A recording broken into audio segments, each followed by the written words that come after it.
Good day mga ka-sports natin dyan. Beautiful Mika Reyes, in-reveal niya na nga ang kanyang top best spikers.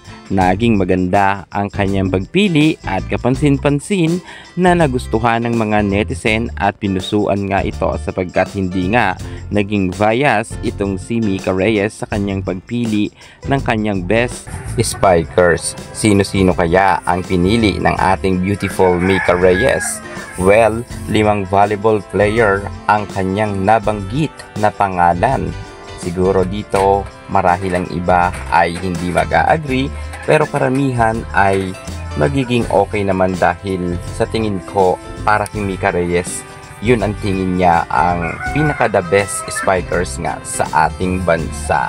Kaya panoorin nyo ang ating vlog hanggang sa dulo dahil ang ating beautiful Mika Reyes ibinunyag niya na kung sino nga ang kanyang best spikers. Well, ito naman ay opinyon ni Mika Reyes dahil yan ang kanyang tingin. At uunahan ko na kayo, hindi dito kasama si Ivy Lacsina at hindi rin dito kasama ang superstar na si Sisi Rondina. So, sino-sino kaya ang pinili ni Mika Reyes? Panoorin nyo ang ating vlog hanggang sa dulo dahil makikilala na ninyo ang mga binanggit na pangalan ng ating beautiful Mika Reyes. Kaya't ano pang hinihintay nyo?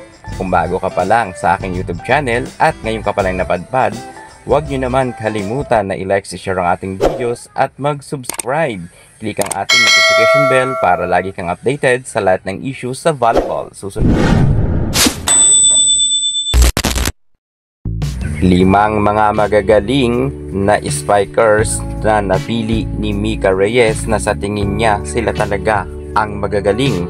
Narito na, number 5, Myla Pablo. Well, kung pag-uusapan naman talaga sa angkin kagalingan, magaling yan si Myla Pablo at marami nang nasungkit na award bilang Best Outside Spikers. Makailan beses na rin siya nakasungkit ng MVP at higit sa lahat binansagan nga siyang Bagyong Pablo. Kitang-kita naman natin na sobrang galing talaga ni Pablo, lalo na ng panahon niya sa kanyang collegiate career. Talagang namamayagpag ang kanyang kasikatan at pagpasok niya sa pro ay nagtuloy-tuloy nga ang kanyang angkin kagalingan kung saan pinag-agawan pa nga si Myla Pablo ng iba't ibang team at inoferan siya ng malaki. Magaling talaga yun si Pablo. At kahit nga ngayon sa Petrogas Angels, namamayagpag pa rin ang kanyang kagalingan.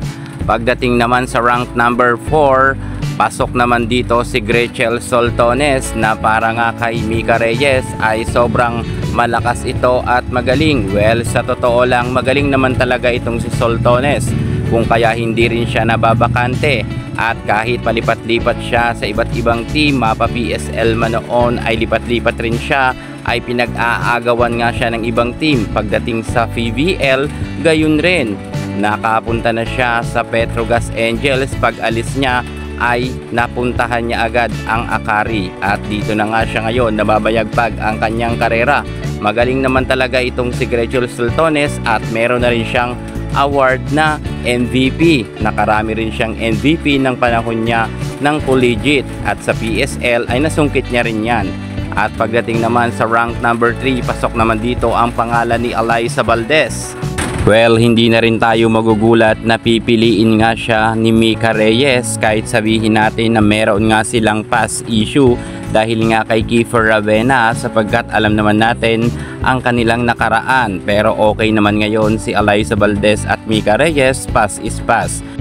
Patunay lang to na magaling talaga ang nag-iisa nating Phenom superstar Alyssa Valdez na kahit nga ano pa man ang nangyari sa kanila na Mika Reyes ay kinikilala pa rin ni Mika ang kagalingan ni Alyssa.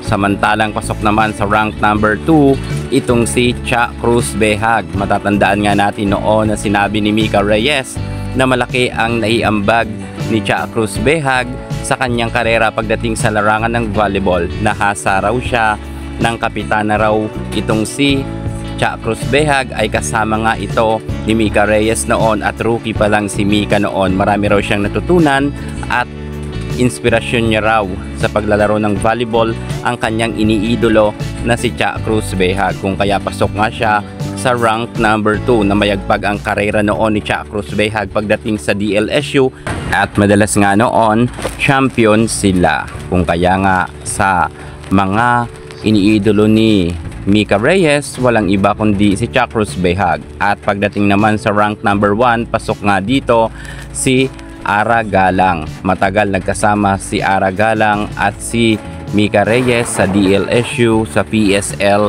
ng panahon nila, kung saan nga ay namayagpag talaga ang karera ni Ara Galang. Well, magaling talaga si Ara Galang at kitang-kita natin na bumubuhat siya ng team noon at isa nga siya sa mga kabardagulan ni Pinoy superstar Alyssa Valdez. At kahit sabihin natin na talagang sa kasalukuyan ay magaling talaga itong si Ara Galang at wala pa rin talagang upas itong si Galang.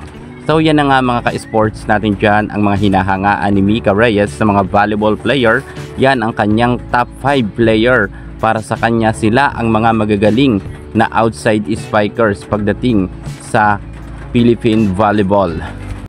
Syempre, iyan ay para kay Mika Reyes lang naman. Iba't iba naman ang ating mga opinion. So kayo naman ang aking tatanungin para sa inyo, sino ba ang top 5 best spikers mo? Comment mo naman yan sa baba. Yan muna ang pinaka-latest natin sa mundo ng volleyball. At para hindi ka mahuli sa lahat ng issue pagdating sa larangan sa volleyball, subscribe na. Thank you so much. God bless.